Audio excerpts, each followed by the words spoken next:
On commence donc par les cas qui ressemblent à celui-ci, c'est-à-dire les plus simples que vous connaissez très probablement déjà, même normalement vous devez les connaître.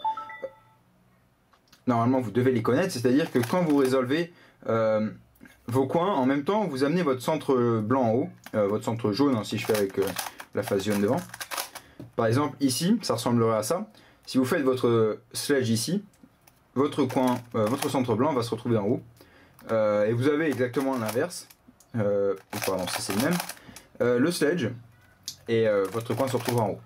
En l'occurrence, pour reconnaître qu'on va avoir un skip, en quelque sorte, pour savoir que là, notre dernier étage ce sera uniquement un sledge ou un edge, dites-vous simplement que le coin de droite et de gauche doivent être opposés et celui de derrière doit être résolu. Au passage, là, je vais vous expliquer rapidement comment ça marche, qu'est-ce que ça fait un sledge ou un edge, c'est la même chose mais en inversé. Un sledge ou un edge va inverser ces deux centres et ces deux centres, plus retourner les coins, donc pour provoquer un cas qui ressemble à ça. Vous voyez cette orientation de coin. Et vous voyez que là, si je fais un sledge, ce qui va se passer, c'est que ça va réorienter mes coins. D'une manière un petit peu compliquée, normalement vous connaissez, c'est qu'on commence du côté où les deux coins regardent dans la même direction, ils sont à droite, donc je commencerai à droite. Et ensuite vous voyez que ça va envoyer ce centre ici et celui-ci ici, donc le bleu va aller là, à l'intersection de, donc sur la bonne face, et le jaune en haut, parce que c'est notre face jaune en haut, et ce coin et ce coin vont être inversés. Et voilà. Donc c'est très facile d'adapter à ce cas, c'est très facile aussi de reconnaître ce qu'on va voir.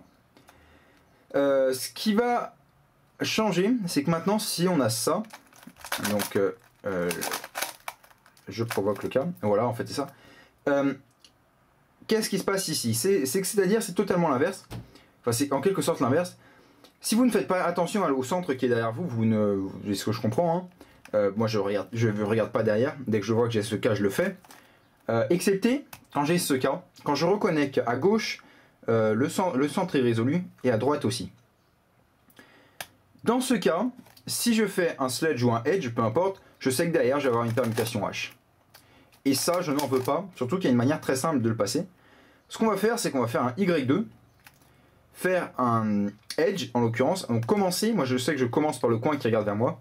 Ici, il est à gauche, donc je sais que je commence ici. Et là, je tombe sur le cas de base de tout à l'heure. Et maintenant, si je fais l'inverse, hop. Voilà, cette fois c'est l'inverse, c'est l'autre cas normalement. Encore une fois, on a nos deux centres de résolus à droite et à gauche.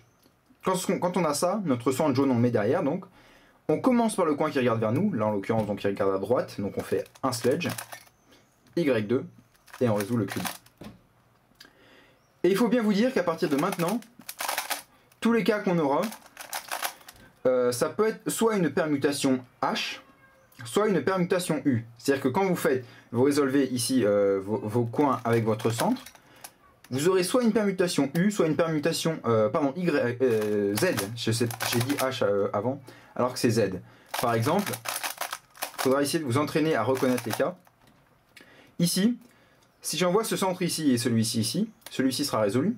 J'aurai un rouge ici, et en même temps celui-ci va se retrouver là. Donc vous voyez que le rouge qui sera là devra aller là, et le bleu qui sera là devra aller là. Donc ces deux-là seront à échanger, et celui-ci devra aller là. Et le vert qui est maintenant là se retrouvera là et donc devra être échangé avec celui-ci. Je ne sais pas si je suis clair, mais en gros voilà. Ce qu'il faut savoir, c'est que vous pouvez vous entraîner à reconnaître les cas et vous pouvez, avec un petit peu d'entraînement, si je vous montre ce cube comme ça, vous pouvez directement me dire que vous allez avoir une permutation Z. Et même l'angle avec lequel ça va tomber. Il y a une manière de reconnaître, c'est si là les couleurs sont différentes, vous voyez, si ce centre est différent de cette couleur, si ces deux couleurs sont différentes, vous aurez une rotation à faire. Alors, quoique non, là, pardon, non, vous n'aurez pas de rotation à faire. Vous la commencerez là. En revanche, s'ils sont les mêmes, comme là, comme ici, et vous aurez une rotation à faire. Voilà, c'est ça en gros. Ensuite, pour tous les autres cas de sledge puis U, voilà, ça va simplement être de l'entraînement, à savoir le reconnaître, à savoir anticiper éventuellement. Mais là, par exemple, c'est facile. Vous savez que ce coin va se retrouver résolu. Celui-ci va se retrouver ici. Donc celui-ci sera opposé à ça. Et lui se retrouvera résolu. Vu que là, il est opposé, là, il sera résolu. Donc en faisant ça, on sait que ce coin sera résolu et que celui-ci sera opposé ici. Ce qui fait qu'on commencera une permutation U ici, comme ça. Donc on fait notre sledge. Et c'est exactement ce qu'on a ici. Voilà. Sachez que les cas que je vous ai montré, enfin le seul cas que je vous ai montré pour échapper à la permutation H, c'est vraiment le seul truc qu'il y a à connaître pour ce set. C'est le plus simple de très très loin. Et à partir de maintenant, ça va se corser en revanche pour les sets suivants. Voilà, j'espère que ça vous a été utile. Vous pouvez trouver la suite du tutoriel et retourner au menu si vous souhaitez. Salut!